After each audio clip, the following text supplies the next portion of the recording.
Hello everyone, welcome to literature lighthouse. आज की class में हम डिस्कस करेंगे विलियम वर्ड्सवर्थ पे बेस्ड कुछ PYQs जो कई एग्जाम में पूछे गए हैं रिपीटेडली। और ये रिवीजन सीरीज का पार्ट है।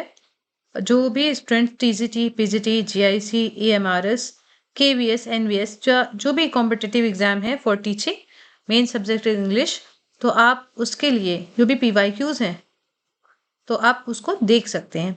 ठीक है, और यहाँ पे हम डिस्कस करेंगे वर्ड्सवर्थ से रिलेटेड क्वेश्चंस। तो इसके पहले भी मैंने कुछ लेक्चर्स अपलोड किए हैं, तो आप पहले के क्वेश्चंस के लिए ऑलमोस्ट 100 क्वेश्चंस हमने डिस्कस किए हैं, आप उसके लिए पिछले वीडियोस को देख सकते हैं। ये क्वेश्चंस मैं डिस्कस कर रही हूँ यूथ कंपटीशन टाइम्स से, जिसमें कई सारे एग्जाम्स TGT, PGT, GIC, इसके अलावा असिस्टेंट प्रोफेसर के भी एग्जाम से जो भी क्वेश्चंस पूछे गए हैं सेम राइटर से, वो यहाँ पे इंक्लूडेड हैं। तो आई होप कि आपके पास बुक है और आप पेन एंड पेपर लेके एकदम रेडी है, एकदम अलर्ट है, एकदम कंसंट्रेटेड है।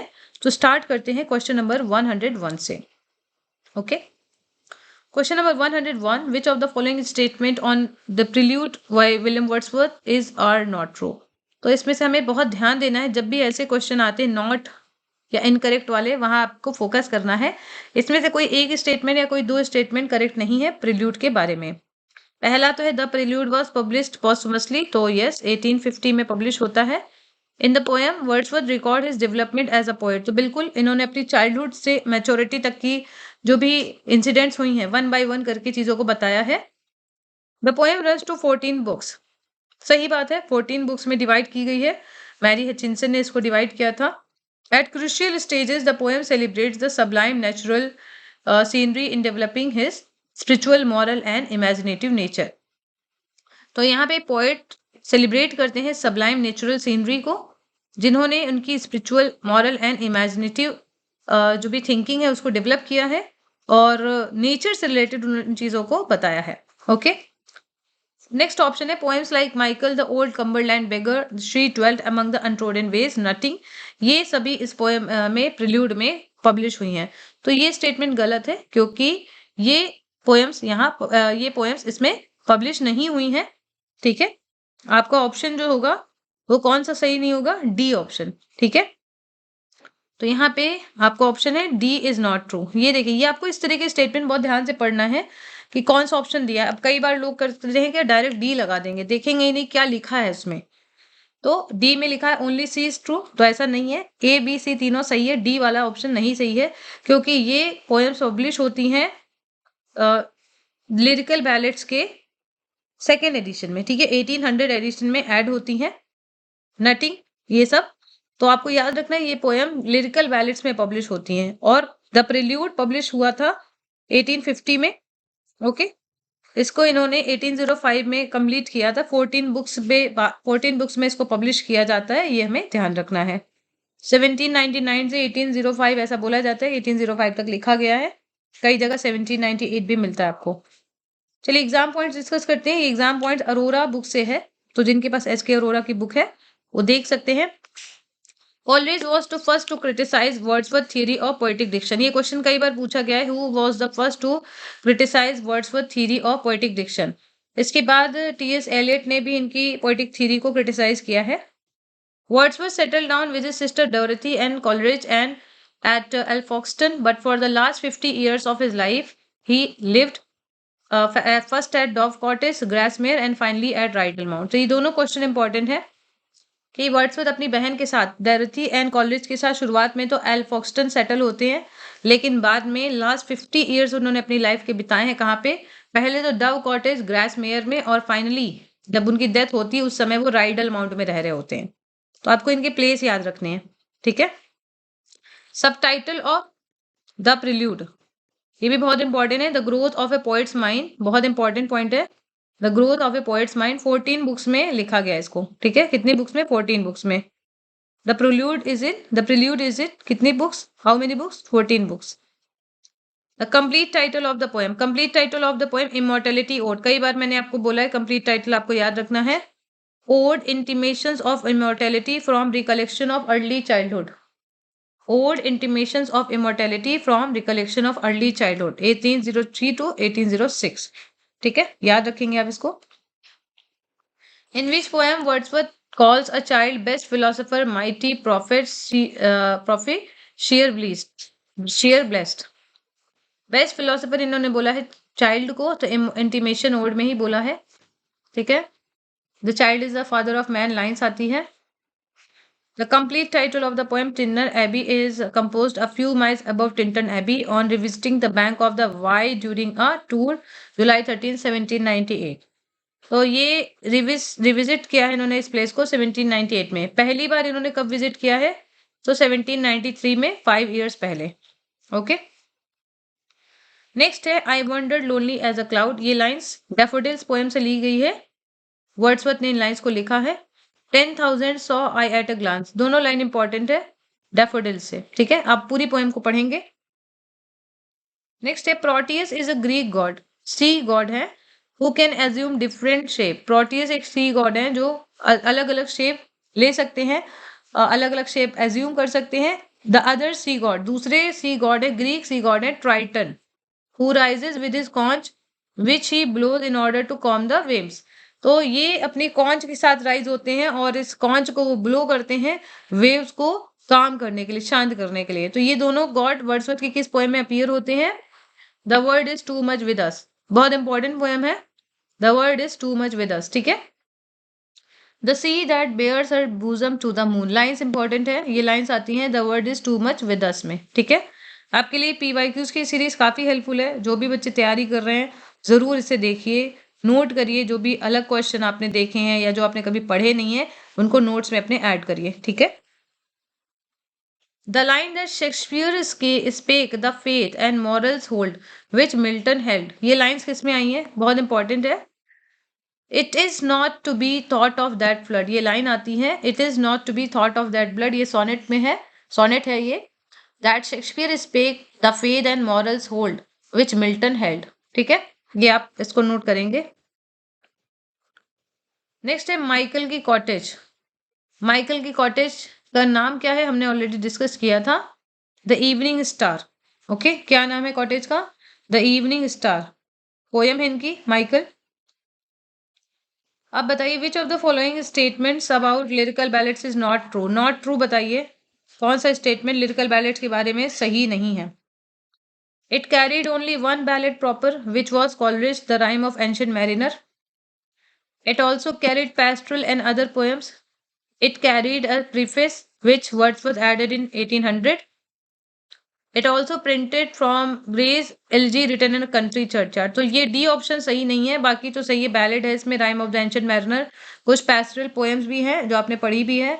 प्रीफेस 1800 में ऐड करते हैं। ग्रे की एलिजी नहीं ऐड है। 1751 में थॉमस ग्रे की एलिजी पब्लिश होती है, बहुत अच्छी एलिजी है, तो आप पढ़िएगा इसे जरूर, ठीक है। तो डी ऑप्शन इनकरेक्ट है। नेक्स्ट क्वेश्चन काफी इंपॉर्टेंट है और कई बार ये लाइंस पूछी गई है, आप इसको बिल्कुल नोट करिए। For nature then the coarser pleasures of my boys days and their glad animal moves all gone by to me was all in all. ये लाइंस इन्होंने टिंटन एबी से लिए, Tintern Abbey revisited, okay, July 13, 1798। तो ये lines किस बारे में बताती हैं? ठीक है, ये लाइंस किस बारे में डिस्कशन है? The second stage in his relationship with his nature, the first stage in his relationship with nature, both the first and second stage। तो यहाँ पे देखिए फर्स्ट एंड सेकंड स्टेज दोनों की ये बात कर रहे हैं। फर्स्ट मतलब जब ये बॉय थे, बॉयहुड की बात कर रहे हैं, ठीक है। और फिर इसके बाद जब यूथ इनकी आती है, यूथ में एज में इनका क्या नेचर के लेके परसेप्शन था उसको भी ये बताते हैं, ठीक है। तो बॉयहुड की बात बताते हैं, कोर्सर प्लेजर्स, और ये अब आज की बता रहे जब इनके ये ऑल एनिमल मूवमेंट जो है वो अब खत्म हो चुके हैं, ठीक है। तो फर्स्ट एंड सेकंड स्टेज दोनों है। थर्ड स्टेज भी आती है जब इनको मैच्योरिटी आ जाती है, तो ये आप इसको नोट करेंगे। William Wordsworth had a deep influence on Thomas Hardy and according to Hardy, a particular poem by Wordsworth was his best cure for despair। बहुत इंपॉर्टेंट क्वेश्चन है ये। हार्डी ने इनकी किस पोएम को प्रेज किया था और उन्होंने बोला था कि ये बेस्ट क्योर है डिस्पेयर के लिए, जब निराशा में होते हैं तो ये क्योर है।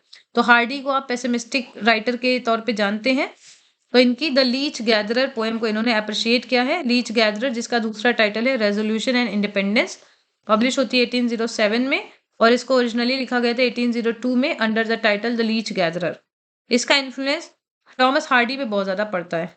लीच गैदरर का मतलब क्या होता है? वो व्यक्ति जो लीच को कलेक्ट करता है, ठीक है। Identify the sonnet upon sonnet by William Wordsworth. Sonnet upon sonnet बताइए कौन सी है? तो वर्ड्सवर्थ की एक सोनेट है जिसका सब्जेक्ट ही सोनेट है, nuts freight not at there convents narrow room, ठीक है। ये इंपॉर्टेंट क्वेश्चन है, नेट में आया है, तो आपके लिए हो सकता है थोड़ा सा नया क्वेश्चन हो। तो ये सोनेट अपॉन सोनेट है, मतलब ये सोनेट पे लिखी गई सोनेट है, ठीक है। नेक्स्ट कुछ पॉइंट्स देखते हैं। Like a brook that did but cross a lonely road and knew, seen, heard and felt and caught at every turn, companion never lost through a many league, maintained for me a saving intercourse with my true self। ये lines कहाँ से ली गई हैं? ये lines ली गई है the prelude से, बुक नंबर 10 से। और यहाँ पे ये इन्फ्लुएंस बता रहे हैं, किसका इन्फ्लुएंस बता रहे हैं? अपनी सिस्टर का, ठीक है। लाइक अ ब्रुक यहाँ पे लाइन आई है, ये आप देखिए। नेक्स्ट है the moon doth with delight look round her when the heavens are bare. ये लाइंस कहाँ से ली गई हैं? इमॉर्टेलिटी ओड से। तो आप लोग इमॉर्टेलिटी ओड डिटेल में पढ़िएगा।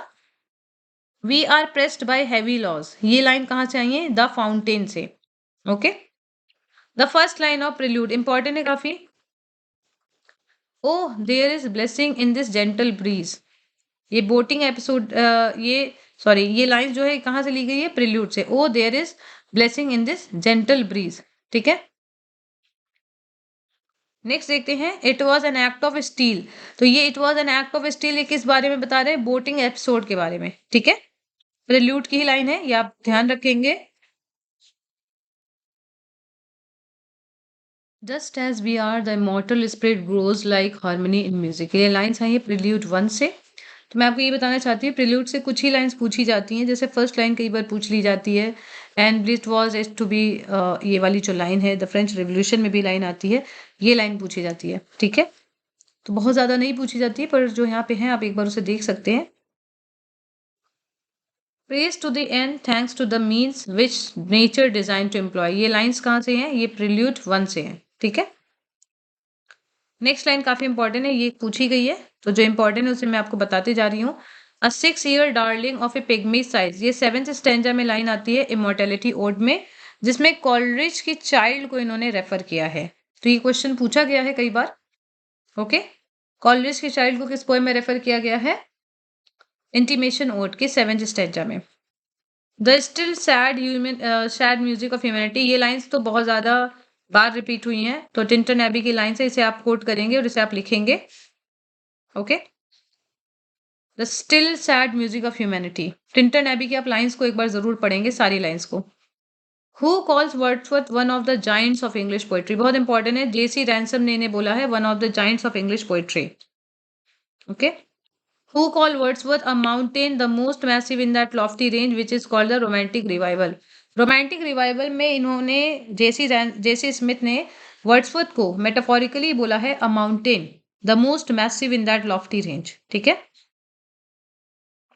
नेक्स्ट क्रिटिसिज्म से एक पॉइंट्स हैं, तो आप यहाँ पे क्रिटिसिज्म से पॉइंट्स देखेंगे और ये पूछे जाते हैं, मोस्ट इंपॉर्टेंट हम कह सकते हैं। एर्नॉल्ड का कोटेशन बहुत इंपॉर्टेंट है, who called Wordsworth one of the chief glories of English poetry. Chief glories किसने बोला है? एर्नॉल्ड ने। वन ऑफ द जाइंट्स किसने बोला है? जेसी रैनसम ने, ठीक है। अ लॉस्ट लीडर किसने बोला है? द लॉस्ट लीडर ब्राउनिंग ने, रॉबर्ट ब्राउनिंग ने पोएम लिखी थी वर्ड्सवर्थ के लिए, तो बहुत इंपॉर्टेंट है, who called Wordsworth as the lost leader, okay. तो रॉबर्ट ब्राउनिंग। नेक्स्ट है who calls Wordsworth a moral eunuch. Moral eunuch, इसके अलावा इन्होंने सिंपल एंड डल भी बोला है, तो पीबी शैली ने बोला है इन्हें मॉरल यूनक। कई बार पूछा गया है क्वेश्चन, ओके। नेक्स्ट है who points out that Wordsworth had not stayed out of the Lake District and so never had the chance coming across nature red in tooth claw। Important है, nature red in tooth claw, ये lines Aldous Huxley ने बोली है, ठीक है, Aldous Huxley ने। इसके अलावा ये जो लाइन है nature red in tooth and claw, ये इन मेमोरियम में लाइंस आती हैं, ठीक है। Every great poet is a teacher, I wish to be consider as a teacher or as nothing. तो ये कौन कहते हैं? Every great poet is a teacher, Wordsworth कहते हैं ये, ओके। नेक्स्ट लाइन बहुत इंपॉर्टेंट है, मोस्ट इंपॉर्टेंट लाइन्स है। We are laid asleep in body and becomes a living soul. ये लाइन्स आई हैं टिंटन एबी में। कई बार स्टूडेंट से इमोर्टेलिटी और टिक कर देते हैं, ठीक है।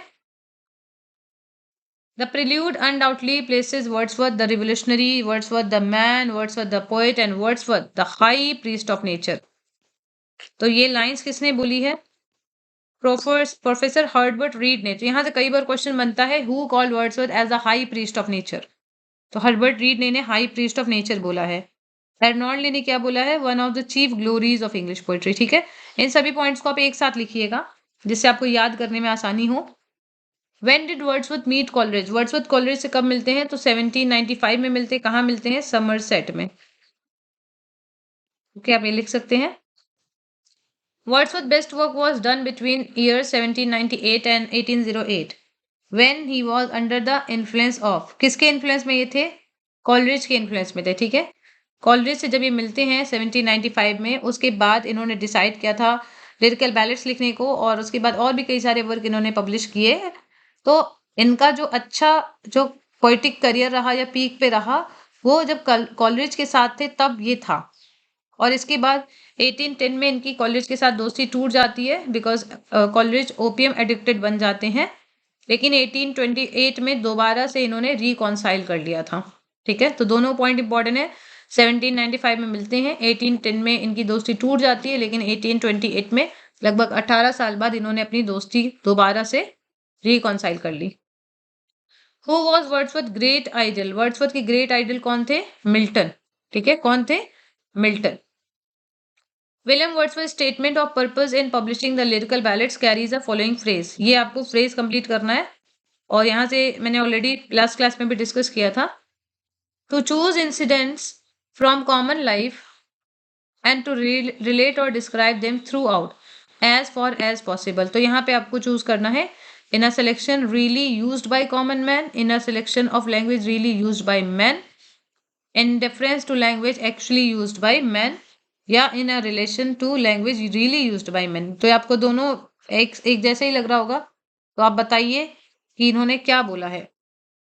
तो इसका आंसर होगा in a selection of language really used by man. ये काफी कंफ्यूजिंग क्वेश्चन है। बहुत स्टूडेंट्स ने कॉमन मैन लिख दिया था क्योंकि उन्होंने ऑर्डिनरी मैन की ही लैंग्वेज यूज करी, ऑर्डिनरी लोगों की ही लैंग्वेज को यूज किया है, ऐसा उनका कहना था। तो ये आपको नोट करना है, और सारी लाइंस आप लिखेंगे जो भी लाइंस यहाँ पे दी हैं। इसके अलावा पोइट्री की डेफिनेशन आप लिखेंगे। Poet is a man speaking to man, ये सारी लाइंस को आप ऐड करेंगे, ठीक है। Option 1 in a selection of language really used by man, ठीक है। The prelude, although begun as early as 1799 and finished in its first version in 1805, it was not published until, कब तक publish नहीं हुई थी? 1850 तक पब्लिश नहीं हुई थी, ठीक है। 14 बुक्स में इनकी वाइफ ने पब्लिश किया था। ऑलरेडी हमने इसको कई बार डिस्कस किया है। In Wordsworth prelude the boy of Winander is affected by. Prelude में बॉय ऑफ विनैंडर ये अफेक्ट होते हैं किससे? म्यूटनेस से, ठीक है। तो ये प्रिल्यूड से क्वेश्चन है। He was affected by, he is affected bye muteness, ठीक है। नेक्स्ट क्वेश्चन जो मैंने ऑलरेडी लास्ट क्लास में भी आपसे बोला था कि प्रिल्यूड में कई बार जो यूनिवर्सिटी है वहाँ उसका क्वेश्चन बनता है, और इन्होंने किस बुक में कैम्ब्रिज को मेंशन किया, ये क्वेश्चन बनता है। फ्रांस को किस बुक में मेंशन है, ये भी क्वेश्चन बनता है। तो in which British university figures in William Wordsworth the prelude? तो कैम्ब्रिज यूनिवर्सिटी इन्होंने मेंशन करी है। आगे हम पढ़ेंगे भी कौन कौन से चैप्टर्स आते हैं। तो ये इन्होंने 1799 में शुरू करी थी एट द एज ऑफ 28, और इन्होंने पूरी लाइफ ही इस पे काम किया है, ठीक है। हालांकि इन्होंने इसका जो एक पार्ट है इसको 1805 में इन्होंने कंप्लीट किया था, ठीक है। यहाँ पे लिखा ना फर्स्ट वर्जन इन्होंने 1805 में कंप्लीट किया था, लेकिन पब्लिश नहीं कर पाए थे ये। इसका दूसरा टाइटल है the growth of A poets mind, okay. और ये वर्ड्सवर्थ की डेथ के 3 मंथ्स के बाद पब्लिश होता है। फाइनल नाम किसने दिया है? मैरी हचिंसन ने। प्रिल्यूड की बुक्स नंबर 6 का नाम है कैम्ब्रिज एंड द एल्स, जिसमें वो कैम्ब्रिज यूनिवर्सिटी का जिक्र करते हैं। तो ये आपको याद रखना है, 6 नंबर की बुक है, ठीक है। Wordsworth comes out of mood off despondency in his poem the resolution and independence bye interacting with तो वर्ड्सवर्थ जो है वो डिस्पोंडेंसी के मूड में आ जाते हैं अपनी पोएम रिजोल्यूशन एंड इंडिपेंडेंस में जब वो इंटरेक्ट करते हैं। डिस्पोंडेंसी मतलब होता है डिसअपॉइंटमेंट, ओके, निराशा। तो ये मिलते हैं एक लीच गैदरर से, इसको आप लिख सकते हैं इसका मीनिंग निराशा। मिलते हैं लीच गैदरर से और उसके बाद उन्होंने कुछ बातें बताई हैं, ठीक है। तो ये पोएम उन्होंने कब लिखी थी? ये पोएम देखिए 1800 में उनका एक एनकाउंटर होता है, वो मिलते हैं 1800 में 30 अक्टूबर 1800 को near his home at Dove Cottage is Grasmere, ठीक है, वहां पे मिलते हैं। However, the poem was not written until 1802, लेकिन 1802 तक इन्होंने इस पोएम को लिखा नहीं। और this experience that was felt by Wordsworth, the despondency described in the poem while walking on the Barton Fell near us, ठीक है, it was during the walk that he recollected the emotion in tranquility and associated the leech gatherer he had met 2 years earlier with his current experience.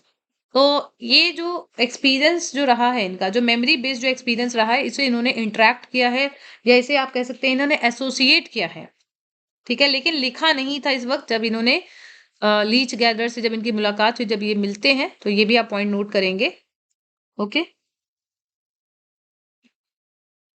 Next है who called Wordsworth the historian of Wordsworthshire, ये important है, Lowell ने बोला है इन्हें, the historian of Wordsworthshire. Next देखिए Wordsworth was hardly a man but a wandering spirit, ये question बनता है who called Wordsworth a wandering spirit, ऐसा पूरी लाइंस नहीं आती बट अ वॉन्डरिंग स्पिरिट करके लाइन आ जाती है, which strange adventures and no and to them, तो ये किसने बोला है? शैली ने, ठीक है। The charge of triviality can be brought against the work of, तो अक्सर वर्ड्सवर्थ के वर्क के अगेंस्ट ट्रिवियलिटी का चार्ज लगा है, तो यहाँ से क्वेश्चन बनता है कि किसके वर्क के अगेंस्ट लगा है? तो Wordsworth. A large portion of Wordsworth work is uninspired, ठीक है, तो यहाँ से देखिए ये सब पॉइंट से क्वेश्चन नहीं बनते हैं। जहाँ पे जो पॉइंट है जहाँ से क्वेश्चन बनता है वो है ये शेली वाला point, Wordsworth as a wandering spirit, तो ये आप नोट करेंगे। इस पॉइंट से क्वेश्चन बनेगा इस लाइन से, a poet could not but be gay in such a jocund company, ठीक है। तो जोकन मतलब क्या होता है? चेयरफुल। गे मतलब हैप्पी। तो यहाँ पे पोएट कह रहा है कि पोएट कुछ भी पोएट इस सिचुएशन में या डैफोडिल्स को देख के, डैफोडिल्स की जो कंपनी है, खुशनुमा जो कंपनी, चेयरफुल कंपनी, उसमें पोएट क्या कर सकता है? कुछ नहीं, वो खुश हो सकता है, ठीक है। We are selfish men o raise us up return to us again, ठीक है, ये लाइंस अपीयर होती है, ठीक है, किसमें होती है अपीयर? ये टू मिल्टन लंदन 1802 में ये लाइंस आती हैं, इसे आप नोट करिएगा, और लंदन 1802 आप पूरी पोएम पढ़ेंगे, ठीक है। I behold in thee what I was once, तो ये इन्होंने किस पोएम में बोला है? ये लाइंस टिंटन एबी में आती हैं, ठीक है, टिंटन एबी में। और ये दी यहाँ पे किसे रेफर कर रहे हैं? नेचर को, ओके। ये नेचर को देखते हैं और फिर अपनी पुरानी चीजों को याद करते हैं, अपने बॉयहुड को, अपने यूथ को याद करते हैं, okay. There neither is nor can be any essential difference between the language of prose and metrical composition. ये very important lines बहुत बार रिपीट हुई हैं और आपने कई बार यहाँ पे ही पढ़ लिया होगा। वर्ड्सवर्थ की ये पोएटिक थ्योरी से रिलेटेड है, पोएटिक डिक्शन से रिलेटेड ये पॉइंट है, ठीक है। इन्होंने कहा है प्रोज की लैंग्वेज और मेट्रिकल कॉम्पोजिशन मतलब पोएट्री की लैंग्वेज में कोई एसेंशियल डिफरेंस नहीं है। नेक्स्ट क्वेश्चन जो बहुत इंपॉर्टेंट है, who criticise Wordsworth for not practising his own theory in his own poems, तो टीएस एलियट का कहना था कि इन्होंने अपनी थ्योरी खुद ही प्रैक्टिस नहीं करी है। इन्होंने थ्योरी दी है कि poet is a man speaking to man, और जो डिक्शन होगा वो भी in a language really used by man होगा, लेकिन उन्होंने खुद ही उसे फॉलो नहीं किया है, ठीक है। टीएस एलियट की आपको डेफिनेशन याद रखनी है। इन्होंने कहा है poetry is not a turning loose of emotion but an escape from emotion, it is not an expression of personality but an escape from personality. तो ये वर्ड्सवर्थ की पोएट्री की डेफिनेशन का जस्ट अपोजिट है, ओके। नेक्स्ट देखते हैं question, classicism is health and romanticism is disease, कई बार ये क्वेश्चन बना है। गेटे की ये डेफिनेशन है, classicism is health and the romanticism is disease, okay. Wordsworth is ever spiritualising the moods of nature and winning from the moral consolation. ये लाइंस किसने बोली है? ये कॉम्पटन रिकेट की लाइंस है। कॉम्पटन रिकेट की हिस्ट्री की बुक है, काफी थिक सी बुक है, तो आपने शायद पढ़ी हो या शायद ना पढ़ी हो, मुझे नहीं आइडिया है, तो आप देख सकते हैं lines. Wordsworth had no marked style of his own. When he seeks to have a style, he falls into ponderosity and pomposity. ये किसने बोला है? एर्नोल्ड ने बोला है। पॉन्डरसिटी मतलब क्या होगा? पॉन्डर मतलब होता है सोचना, जैसे आप बहुत गहन गहन सोच में पड़ जाते हो उसे बोलते हैं पॉन्डर। तो ये जो है सीरियस लैंग्वेज को बता रहा है, ठीक है, serious and dull language, that is ponderosity. And pomposity मतलब क्या हो जाता है? आडंबर या प्रिटेंशियसनेस, ठीक है। जो इनकी लैंग्वेज वो बहुत ज्यादा फॉर्मल हो जाती है, बहुत ही प्रिटेंशियस हो जाती है, ऐसा इनका कहना है। तो ये दोनों वर्ड इंपॉर्टेंट है। किसने बोला है? मैथ्यू आर्नोल्ड ने। कि इनकी जो पोयम है वो अक्सर बहुत ज्यादा प्रिटेंशियस हो जाती है, बहुत डल इनकी लैंग्वेज हो जाती है अक्सर, ठीक है, अगर वो स्टाइल के चक्कर में पड़ते हैं, तो इंपॉर्टेंट है।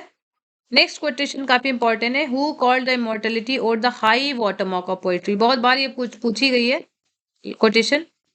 तो R.W. एमर्सन, जो कि ट्रांसडेंटल मूवमेंट से रिलेटेड है, अमेरिकन लिटरेचर में आपने पढ़ा होगा, R.W. Emerson, W.S.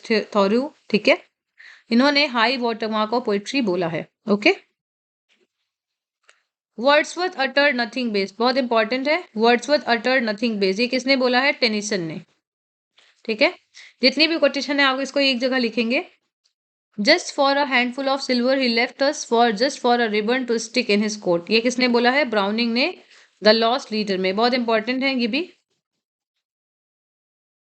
That poetry should portray the naked and native dignity of man, ये किसने बोला है? ये वर्ड्सवर्थ ने बोला है, ठीक है। The poetry should portray the naked and native dignity of man, ठीक है। Where exactly did Wordsworth first spy the 10,000 daffodils mentioned in the poem Daffodils? तो यहाँ पे लाइंस आती हैं। I wandered lonely as a cloud that floats on high over vales and hills. When all at once I saw a crowd, a host of golden daffodils. ये lines आती है, तो line से ही क्वेश्चन है ये, और daffodils आपको पूरी पोएम पढ़नी है। High on hills and vales, okay. तो यहीं से लाइन आई है कि इन्होंने डेफोडिल्स को कहाँ देखा। तो ये 10,000 डेफोडिल्स को इन्होंने मेंशन किया है। ये 10,000 I saw at a glance, ये जो लाइन है ये हाइपरबोली का एग्जांपल है। 10,000 saw I at a glance, ठीक है। लिरिक पोएम है ये, and it was inspired by an event on 15 April 1802, जब ये और अब इनकी सिस्टर डैफोडिल्स को देखते हैं। A long belt of daffodils को इन्होंने देखा था। इसको 1807 में पोएम्स 2 वॉल्यूम्स में पब्लिश किया जाता है, ठीक है। नेक्स्ट इसी लाइन से इसी पोएम से लाइन है। For oft when on my couch I lie in vacant or in pensive mood, they flash upon that inward eye which is the bliss of solitude, ठीक है। तो यहाँ पे क्वेश्चन है कि when these daffodils flash upon his inward eye, तो यहाँ पे मैंने आपको बताया when he is in a vacant and pensive mood, ठीक है, ये पहला ऑप्शन नहीं है। when he is in vacant and pensive mood मतलब जब वो अपनी शहर भरी जिंदगी में जब वो थोड़ा सा आराम करते हैं, तभी डैफोडिल से नेचर के सीन उनकी आंखों के सामने आते हैं, ठीक है।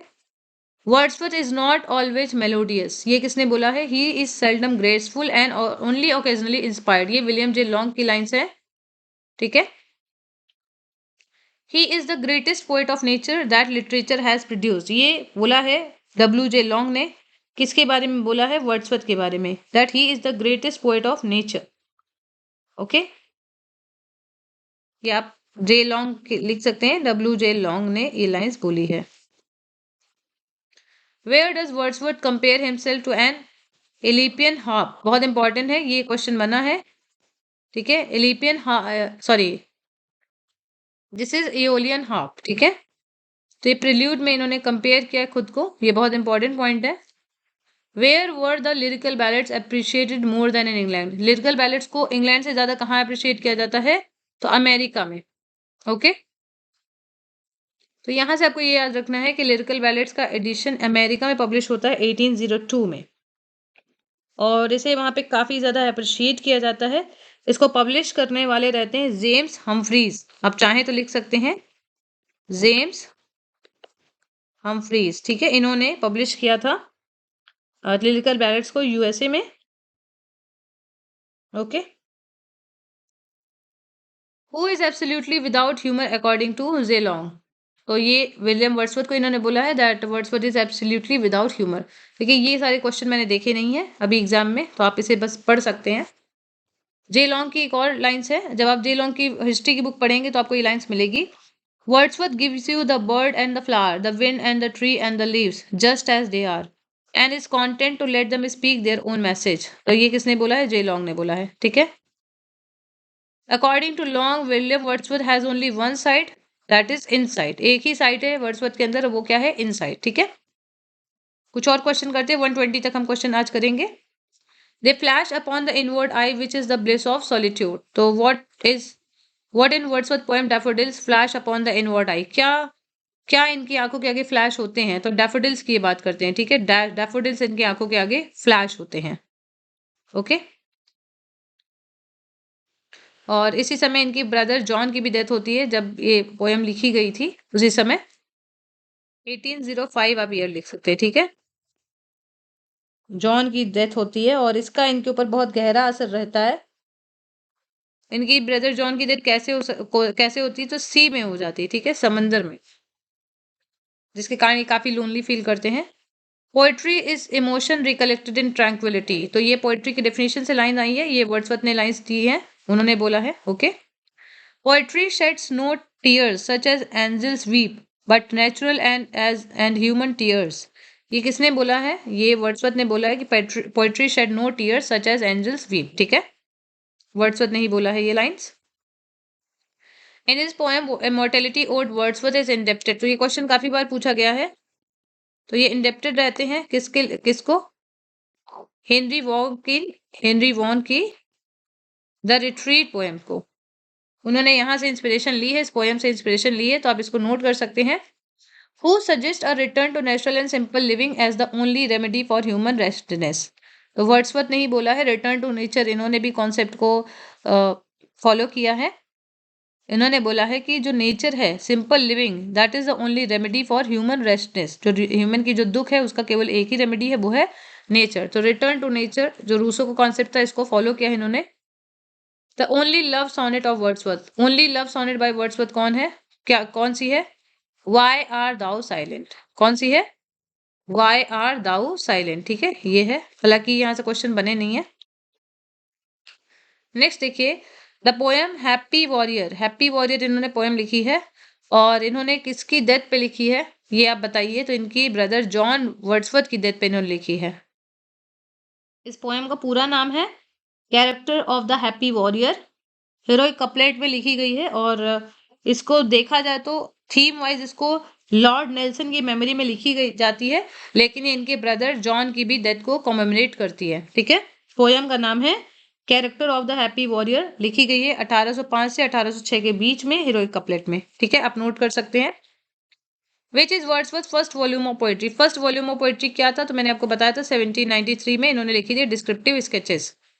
ओके। कॉलरिज वर्ड्सवर्थ की फ्रेंड थे, इनकी डेथ कब होती है? तो ये क्वेश्चन भी कई बार आपके एग्जाम में पूछा गया है। तो 1795 में इनकी दोस्ती होती है, 1810 में इनकी दोस्ती टूट जाती है, 1828 में दोबारा से इनका रिकॉन्सिलिएशन होता है और 1834 में इनकी कॉलरिज की डेथ हो जाती है। तो कई बार पूछा गया है, यहाँ से क्रोनोलॉजी वाइज में भी क्वेश्चन बनते हैं। ओके। नेक्स्ट है वर्ड्सवर्थ, कॉलरिज एंड सदे, ये फेमस है as poets of lake district. Okay. यहाँ से क्वेश्चन बनता है कि ये टर्म किसने दिया है? ये टर्म फ्रांसिस जेफरी ने इनको दिया था और ये सभी डव कॉटेज ग्रासमेयर में ये लोग रहते थे साथ में, इसलिए लेक डिस्ट्रिक्ट के नाम से फेमस थी जगह और ये सभी लेक पोएट्स कहलाते हैं। तो तीनों पोएट्स का नाम कई बार पूछा जाता है, वर्ड्सवर्थ, कॉलरिज एंड सदे, ठीक है। The prelude is said to be, prelude को कहा जाता है, क्या बोला जाता है? स्पिरिचुअल ऑटोबायोग्राफी ऑफ वर्ड्सवर्थ, ठीक है, स्पिरिचुअल ऑटोबायोग्राफी बोला जाता है प्रिल्यूड को, ये आप याद रखिएगा। और इंटीमेशन जो पोयम है ये भी स्पिरिचुअल पोयम है वर्ड्सवर्थ की। नेक्स्ट पॉइंट है lyrical ballads came in which year? Lyrical ballads आता है 1798 में। ओके, स्पिरिचुअल ऑटोबायोग्राफी से अगर क्वेश्चन आता है तो आपको द प्रिल्यूड ही टिक करना है, क्योंकि इस पोयम में पोएट ने अपनी इनर लाइफ, अपने जो माइंड का जो डेवलपमेंट है, नेचर और ह्यूमैनिटी के साथ उनका क्या रिलेशन है, इसको उन्होंने कई सारी घटनाओं के साथ दिखाया है। ठीक है, तो यहाँ पे आपको कंफ्यूज नहीं होना है, क्योंकि मैंने यहाँ पे पोएम इंटीमेशन लिखा है। तो स्पिरिचुअल पोएम है, ये मतलब है स्पिरिचुअल पोएम है इंटीमेशन ओड, और स्पिरिचुअल ऑटोबायोग्राफी है द प्रिल्यूड। ठीक है, तो आप यहाँ पे कंफ्यूज नहीं होंगे। नेक्स्ट है प्रीफेस। प्रीफेस कब आता है? तो मैंने ऑलरेडी आपको बताया, प्रीफेस आता है 1800 में। ठीक है, प्रीफेस कब आता है? 1800 में, ये आपको ध्यान रखना है। In the preface to the lyrical ballads Wordsworth examine a sonnet of Gray. ये बहुत इंपॉर्टेंट पॉइंट है। इन्होंने टॉमस ग्रे की एक पोयम एग्जामिन की थी जिसका नाम है on the death of Richard West. ये एक सोनेट है, on the death of Richard West by Thomas Gray, इसको इन्होंने एग्जामिन किया था। ठीक है, a poet is a man speaking to men. यहाँ पे मैन लिखा है बुक में, आप इसको करेक्ट करिए, मेन होगा। ये वर्ड्सवर्थ ने बोला है 1800 में। Wordsworth added an appendix. Appendix इन्होंने ऐड किया था 1802 में, to the preface to trace out the history of poetic diction and to point out the defects of the new classical poetic diction. ठीक है, इन्होंने अपेंडिक्स ऐड किया था 1802 में, ताकि वो न्यू क्लासिकल पोएटिक डिक्शन की जो कमियां हैं उसको बता सकें। ठीक है, तो आपको 1800 में याद रखना है प्रीफेस, और 1802 में अपेंडिक्स ऐड किया है इन्होंने, ये याद रखना है। नेक्स्ट है the spiritual love acts not can exist without imagination which is truth in but another name for absolute power and clearest insight amplitude of mind and reason in her most exalted mood. ये line कई बार पूछी गई है, amplitude of mind वाली। ठीक है, this faculty hath been the feeding source of out long labour. तो ये लाइंस कहाँ पे आती हैं? तो कॉन्क्लूडिंग लाइंस है। जब भी आप किसी पोएम को पढ़ेंगे, आपकी स्टार्टिंग की लाइन, शुरू की और कॉन्क्लूडिंग लाइंस आपको याद रखनी है। तो ये लास्ट लाइंस है। ठीक है, कॉन्क्लूडिंग लाइंस है ये द प्रिल्यूड की। No pleasant image of trees और सी और sky, no colours of green fields but huge and mighty forms that do not live like living man. ये लाइंस कहाँ से आती है? द प्रिल्यूड की बुक 1 से लाइंस आई हैं। ठीक है, William Wordsworth was born on, इनका जन्म कब होता है? तो 7 अप्रैल 1770 को इनका जन्म होता है कॉकरमाउथ में, कम्बरलैंड में। बहुत इंपॉर्टेंट पॉइंट है, पूछा गया है कई बार। नेक्स्ट है विच of the following statement is incorrect regarding the William Wordsworth most famous poem solitary reaper. Solitary reaper, daffodils, ये सब आपको डिटेल में पढ़ना है। टिंटन एबी, इंटीमेशन ओड, इन सबसे क्वेश्चंस आपके बनेंगे ही बनेंगे। ओके, तो पहला तो ये है कि इसको 4 स्टैंजाज में लिखा गया है। नेक्स्ट है it was composed on 5 November 1805 and published in 1807 in 2 volumes. The poem is based on William Wordsworth own experience. तो ओन एक्सपीरियंस पे बेस्ड नहीं है ये। It reflects Wordsworth believe in the importance of natural word, the power of memory and the human mind. तो ये तीनों point सही है, लेकिन जो थर्ड पॉइंट है कि इनके खुद के एक्सपीरियंस पे बेस्ड है, तो ऐसा नहीं है, क्योंकि इन्होंने एक वर्क पढ़ा था और उसी पे बेस्ड है ये। ठीक है, तो यहाँ पे देखिए लिखा है this poem is unique because solitary reaper is based on the experience of someone else author and friend Thomas Wilkinson. ठीक है, इन्होंने tour to the British mountain में डिस्क्राइब किया है इसको। टॉमस विल्किंसन का जो वर्क है tour to the British mountain, उस पे ये बेस्ड है, उनके एक्सपीरियंस पे बेस्ड है ये। ठीक है, तो ये बहुत इंपॉर्टेंट पॉइंट है और ये आपको याद रखना है, ये पॉइंट गलत है। Wordsworth compares to the stage of daffodils in his poems. तो इन्होंने जो डैफोडिल्स जो फैला हुआ है उसे किससे कंपेयर किया है? तो यहाँ पे देखिए लाइन्स आई है, continuous as the stars that shine and twinkle on the milky way, they stretched in never ending line along the margin of a bay. तो क्या है? The twinkling of stars in a milky way. ठीक है, जैसे पूरा ब्रह्मांड, जो हमारी आकाश गंगा है, पूरी फैली होती है, वैसे इन्होंने डैफोडिल्स को भी कंपेयर किया है। ठीक है, जैसे आकाश गंगा में स्टार्स चमकते हैं, सेम एज डैफोडिल्स भी फैले हुए हैं। Okay, Wordsworth recollect the daffodils. Wordsworth recollect करते, याद करते हैं डैफोडिल्स को, कब? इन अ वैकेंट एंड पेंसिव मूड। ठीक है, तो ये हमने डिस्कस किया था ऑलरेडी, अभी हमने डिस्कस किया था। ये लाइंस हैं, for oft when on my couch I lie In vacant or in pensive mood, they flash upon that inward eye, which is the bliss of solitude. ठीक है, तो ये क्वेश्चन था. हम यहाँ तक कुछ और क्वेश्चन और कर लेते हैं. ठीक है, आई होप कि आपको बहुत लेंदी नहीं लग रहा है. देखिए, Wordsworth has various stages of his association with nature. In which stage did he here the still sad music of humanity. तो देखिए यहाँ पे दिया है the boys stage, the initial stage, all of the stage, final stage. तो final stage में इन्हें ऐसा महसूस होता है that he can hear the still sad music of humanity in nature. बहुत इंपॉर्टेंट लाइन्स है.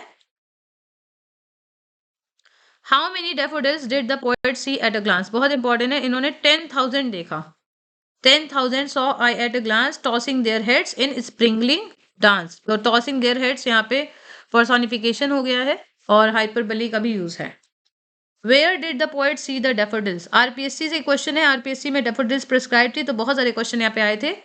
Where did the poet see the daffodils? तो along the margin of bay. अभी हमने डिस्कस किया है ना. इन नेवर एंडिंग लाइन में उन्होंने देखा.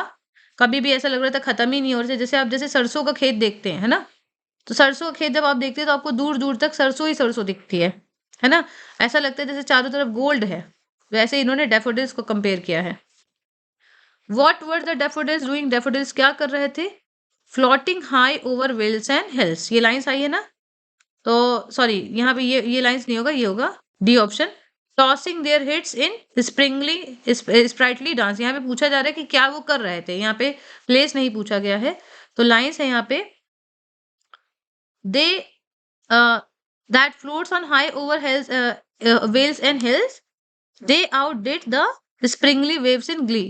तो यहाँ पे लाइन्स है tossing their heads in Sprüngli dance. ठीक है, ये सारी लाइन्स इस पोयम में ही आई हैं, लेकिन यहाँ पे ऑप्शन है कि डैफोडिल्स कर क्या रहे थे. क्वेश्चन है डैफोडिल्स कर क्या रहे थे. तो they were tossing their heads in Sprüngli dance, sprightly dance. ठीक है, इस पोयम को हम डिस्कस करेंगे. लाइन्स इसकी देखेंगे हम कि क्या क्या इंपॉर्टेंट लाइन्स है. ठीक है, 125 क्वेश्चन देखते हैं. There is no essential difference between the language of prose and that of the metrical composition. तो विलियम वर्ड्सवर्थ बोलते हैं. ऑलरेडी हमने डिस्कस किया है इस क्वेश्चन को कई बार.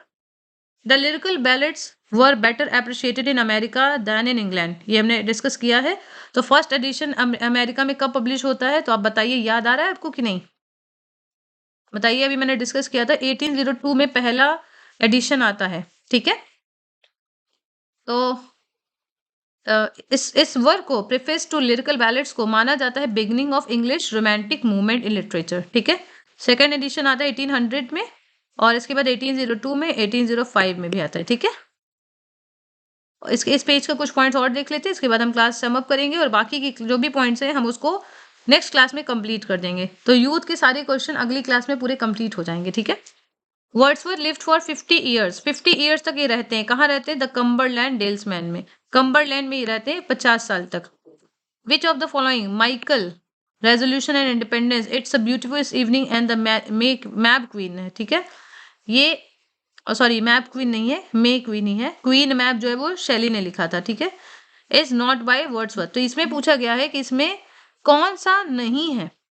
तो इसमें से कौन सा नहीं है, द मे क्वीन. ये एक्चुअली क्वेश्चन था अरोरा का. ठीक है, इसमें ऑप्शंस दिए थे, Michael, resolution and independence, it is a beautiful evening and the may queen.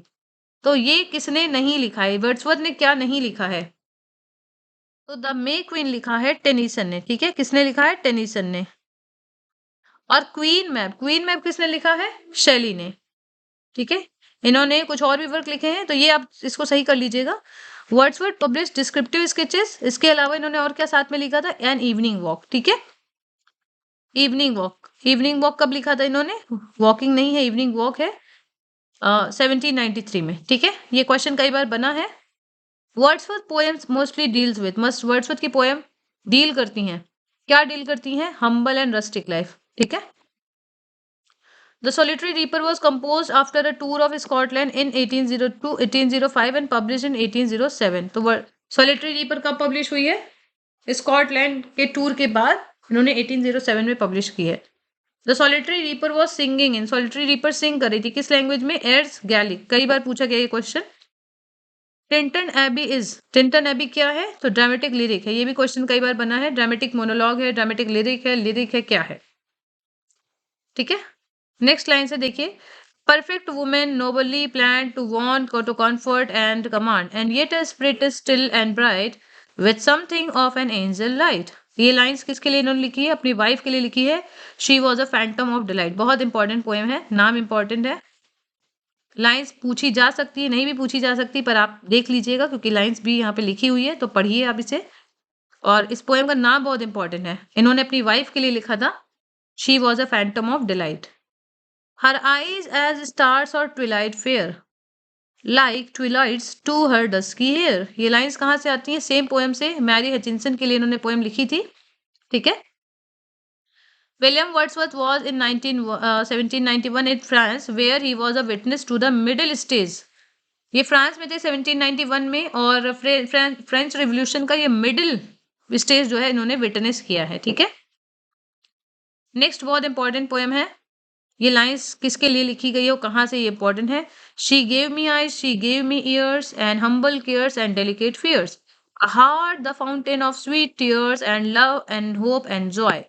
ये लाइन आती है द स्पैरोज नेस्ट से. आप लिख सकते हैं द स्पैरोज नेस्ट से. डोरथी वर्ड्सवर्थ को इन्होंने रेफर किया है इस लाइंस में. ये क्वेश्चन भी काफी इंपॉर्टेंट है. The excursion mark the beginning. किसका बिगनिंग है एक्सकर्शन? डेट है 1814. तो ये वर्ड्सवर्थ के पोएटिक जीनियस का डिक्लाइन माना जाता है. एक्सकर्शन के पब्लिकेशन के बाद ऐसा माना जाता है that it mark the beginning of the decline of Wordsworth poetic genius. कई बार पूछा गया ये क्वेश्चन, तो यहां से आप नोट करेंगे. This will never do. ये किसने कमेंट किया है एक्सकर्शन के बारे में? मतलब ये काम नहीं करेगी, ये सक्सेसफुल नहीं होगी.